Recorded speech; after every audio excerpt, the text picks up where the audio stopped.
Wherever you may be listening to the show, however you're making this part of your day. Live from Los Angeles, I'm Doug Gottlieb in for Colin Cowherd. I think I butchered what he normally says to start the show every top of the hour, but close enough, right? Wherever you're watching, however you're watching. Yeah, but he does the Live from Los Angeles first, I think. He does. But be you.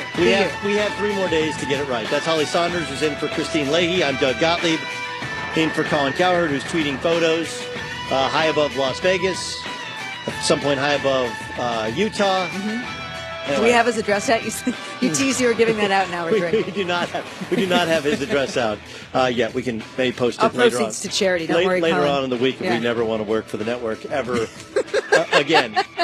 Right. We'll discuss. Josh Rosen has had yet another interesting comment. It's coming on the back of an interesting kind of monologue this past weekend. Josh Rosen, UCLA quarterback who's not going to play in the Cactus Bowl, who's headed to the NFL draft, said something interesting today about where he would prefer to be drafted. This after stories about him not wanting to play for the Cleveland Browns. We'll get to that upcoming in the show. Wait to hear what Tony Gonzalez said about the future of the Dallas Cowboys. Tell if I agree or disagree. We'll get to that later on this hour as well. But in the meantime, let's talk about the matchup we saw yesterday in the NBA. Stop me if you heard this before, but the Warriors beat the Cavs. Kevin Durant was better in the fourth quarter than LeBron James. And I fully understand that any of us who have watched the NBA for the last 15 seasons understand how remarkable LeBron James has been and continues to be. So this isn't an argument as to who's had the better career. To this point, it's LeBron James. It's not even an argument for who's been the better all-around player. But if we use how you play in the second half and fourth quarter in important games as our guide, if we use the fact that he and Kevin Durant play essentially the same position, and Durant, unlike LeBron, runs 2 guarding LeBron, and we admit, though we have not received word as to what happened with the officials who must have swallowed their whistles and have to be surgically removed from their stomachs yesterday. Like, that was a brutally physical game. And even the most ardent Kevin Durant fan will tell you there were some calls that Kobe gets, that MJ gets, that LeBron, who creates contact and does play bully ball, didn't get yesterday. Like, that's fair. It's fair to say he did not get, Dwayne Wade did not get calls. But Kevin Durant shut down LeBron James. Kevin Durant was better in the fourth quarter than LeBron James. Kevin Durant was better in the fourth quarter and shut down LeBron James in the fourth quarter of NBA Finals games. We've had 6 games in a row of this iconic matchup with 2 of the absolute best to play the game. And when it's really hard to gauge stats, because stats aren't always telling, sometimes it's about the construct of it plays on a team to which he's got another 2 to game on his team. LeBron James' team is built completely differently, and it's going to evolve when Isaiah Thomas joins the team. So you kind of throw stats out the window because all you have to do is watch them actually play against one another. And isn't it fair to at least question whether or not Kevin Durant's better? Well, he's leading the NBA in blocks, so the whole idea that he doesn't play defense, okay, if you saw in the fourth quarter when Andre Iguodala wanted to switch onto LeBron James, like, no. I got him. He's even taken on kind of the black hat of being the bad guy in the NBA. He's blocking shots better. He's rebounding better. He's leading better. He's a better shooter, a better scorer. And though he's never going to be, nor has he ever been, the passer of LeBron James, he's willing to pass the ball. He's not taking terrible shots. And he's better in the fourth quarter when being guarded by and guarding LeBron James. What more evidence do you need that, at least at this point in time, though LeBron is still in great shape, and as the guys from Undisputed point out, he's never been hurt. Never been hurt. He continues to play at an incredibly efficient clip. Isn't Kevin Durant the better player?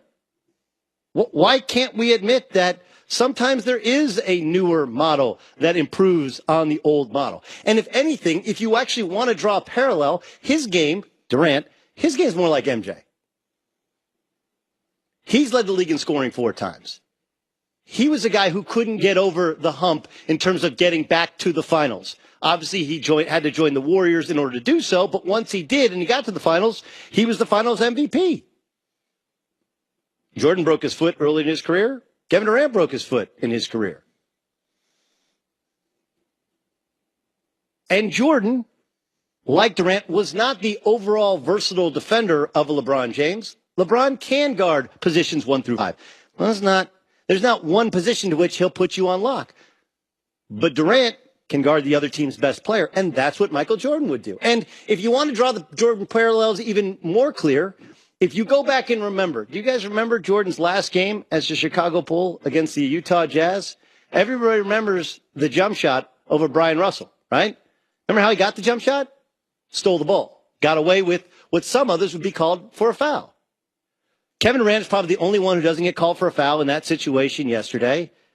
One was a 50-50, probably more of a foul on the block shot, but he gets away with it because LeBron does play bully ball and because Kevin Durant's a remarkable shot blocker.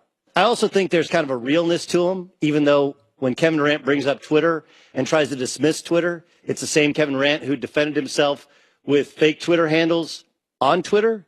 Here was KD when asked about those 50-50 calls after the game. The key defensive play you made on LeBron was out of bounds to the Warriors late in the game. There was a lot of debate on Twitter about whether that was a foul. On Twitter? Yeah. Have you heard of it? But did it feel clean? Did you get a replay of it, like in your mind? It felt clean. It's probably the same play a bunch of those dudes on Twitter are probably arguing about in 24-hour fitness that wasn't a foul. So they've been in that position before, but just not on Christmas at the Oracle Arena. So they know if they ain't call it, it's not a foul. But I'm sure if they get that call next week in 24-hour fitness, they're gonna be pissed that it was off, that they called a foul. So keep that on Twitter. I love that. He can demean and talk trash about Twitter, but he was the same guy who's defending himself on Twitter. As for 24-hour fitness, it's officially replaced playing at the park, right? Like everybody used to grow up playing at Park and Rec I grew up playing at Miles Square Park or 38th Street in Newport Beach, whatever. And KD grew up playing in his community center. Now dudes go play at 24-hour fitness and argue, and one guy calls a foul and grabs the ball and walks to the other end, and the other guys sit there and walk to the other end. And guys are waiting like, come on, man, we're waiting. Let's go. Yo, I call ball. Check up. That's exactly what happened. And it could have gone either way, and it didn't. But I like the fact that Durant has taken on this, I'll be the bad guy. It's lasted longer. Remember, LeBron, when he switched teams to Miami, he was the bad guy for about a year and a half, and that's what's happened with Kevin Durant. He's been the bad guy. But you have to like the fact that he wants the ball, takes the ball, willing to take and make the big shot, willing to guard the other team's best player, and has made himself into not just an active defender, but he's leading the NBA in block shots.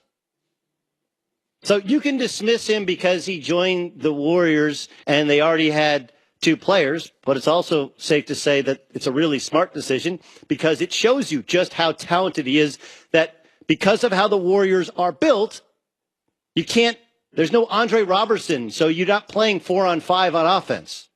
He knows no one can guard him, and he knows that he can guard LeBron.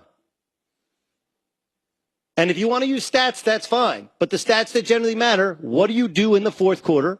What do you do when you're guarding the other team's best player? And whose team wins the game? And in the NBA Finals, which is when we're supposed to judge people, and going back into last night and Christmas, he has dominated that one-on-one matchup. Don't believe me? The stats tell you. Look at LeBron shooting in the fourth quarter when guarded by Durant. 0 of 4. When guarded by others, a little bit different story. Did he get away with 1, possibly 2 fouls? Absolutely. I'm not going to sit here and dispute otherwise. That, in fact, is basketball. And the other part is that LeBron kind of can't get his own shot unless he goes downhill and bullies you. In no way am I demeaning the remarkable career of LeBron James and the overall versatility. But you have to open yourself up to at least the idea he's not the best player in the NBA anymore. All right, send all hate mail, including that from Nick Wright. I'm sure there's a Nick Wright tweet coming at some point, but I love Nick. Of course, he co-hosts First Things First, which you can hear on Sirius XM Channel 83, of course, see on Fox Sports 1. But, all right, we'll talk some more Bron and KD throughout the show. We still